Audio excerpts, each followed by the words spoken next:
So tuloy-tuloy lang ang show natin dito hanggat hindi pa tayo pwede mag-show sa Maynila. Tuloy-tuloy lang. Pero bago lahat, tutok na. Ano ba yung ano? Lana, okay na lahat? Announcement natin? Importante ha? Bukas Friday, tuloy lang. Hindi ba? Pwede tayo tumawag? Sino tumawag? BTR ba tayo? Ano? Anong BTR yan? May nagpasalamat. O panoodin natin, may nagpasalamat daw sa atin. Eto po, go! Okay. Ikaw ba si Mary Rose Cotillas? Yes po. Sino kasama mo ngayon? Mga anak ko po. Ilan ang anak mo, Mary Rose? 3 po. Ang asawa mo, nasaan? Ano trabaho na Nandito asawa po mo? sa bahay. Wala po pa. Extra lang po. Ikaw umiiyak. Kasi po sakto po ang dami po namin pangangailangan ngayon. Kasi po mangingibang bansa po ako kaso nakakancel lagi yung flight po namin. Iiwanan mo yung mga anak mo. Opo, kailangan po kasi nagkanda utang-utang na rin po sa pag-apply. Saan ka pupunta? Anong bansa? Sa Riyadh po, Kuya Will. DH po, Kuya Will. Ano sabi ng asawa Opo. mo? Ayaw din po, kaso kailangan po eh. Kasi wala rin po siyang regular na trabaho. Nasaan ka ba ngayon? Nandito po sa La Union. Kasi asawa mo? Nag-aantay. Nandito po siya, Kuya Will. Hello po, Kuya Will. Joseph Abartes po. Joseph, aalis daw ang asawa mo para sa pamilya mo, para sa mga bata. So ikaw mag-aalaga ng 3 bata. Opo, na-toast po, Kuya Will. Huwag mong pababayaan yung mga anak mo pag alis na asawa mo. Opo, Kuya Will. Maiiwan mo yung mga anak mo, hindi mo ba siyempre, napakahirap yan. Opo, sobra po, pero kailangan. Kasi nagagatos pa po yung anak ko eh. Na isa eh, yung bunso. Hindi bale, Opo, ito lang matutulong ko sa iyo. Magagawa namin. Ito, bibigyan kita ng 30,000. O para yung mga anak mo makapag-aral. O ito, kahit malilit, ito meron ka pang tablet na Android. Salamat po, Kuya Will. Thank you po. Sana kung matutuloy ka, ingatan mo yung sarili mo. At pag nakakaramdam ka ng hindi magandang trato, pumunta ka kagad sa ano natin, embassy natin, Philippine Embassy ha. Sige, bye-bye. God bless po. Okay, God bless you.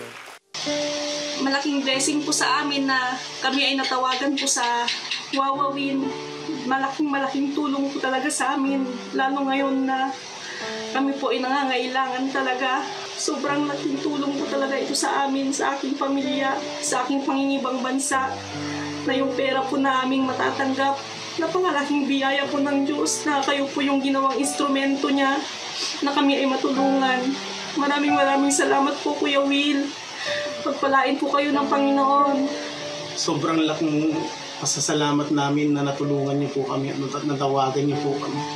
Maraming salamat po sa inyo, Kuya Will. Maraming salamat po. God bless po. Salamat po. Bye-bye po. Bye-bye. Thank you po. Well, mahirap talaga maging sa OFW. Kasi kita nyo, 3 anak niya, yung asawa niya maiiwan. Parang ganoon talaga eh. Hirap. Iiwan mo yung pamilya mo, mag-aalaga ka ng ibang bata, pero yung mga anak mo, iiwanan mo at paalaga mo sa iba. Ang lagi tinasabi nga, kailangan para sa kinabukasan ng aking mga anak, kinabukasan ng pamilya ko. Yan o, laban sa buhay. Sugal talaga ang buhay eh. Kailangan lumalabang ka, sugal ka, nakikipagsapalaran ka para sa mga mahal mo sa buhay. Kaya may programang Wawawin, kahit paano, kahit konting tulong, nakakagawa kami. Kita niyo, nagagawa ko ng programang ito. Kaya salamat sa GMA7, dahil very supportive po ang management ng GMA7 sa programang ito. Maraming salamat po. Huwag kayo mag-alala. Tatawag na ako, dyan lang kayo, babalik ang Wawawin tututumin, tutok na! Hello mga kapuso! Ako po si Ipon. Minabati ko unang-una dyan mga kaipo natin, mga kaskwami ko dyan. Nagustuhan nyo ba ang video na to? Marami pa kaming inanda para sa inyo. Mag-subscribe lang sa Wawawin YouTube channel. Tsaka, don't forget to hit the, the bell button para lagi kang updated. Yun lang!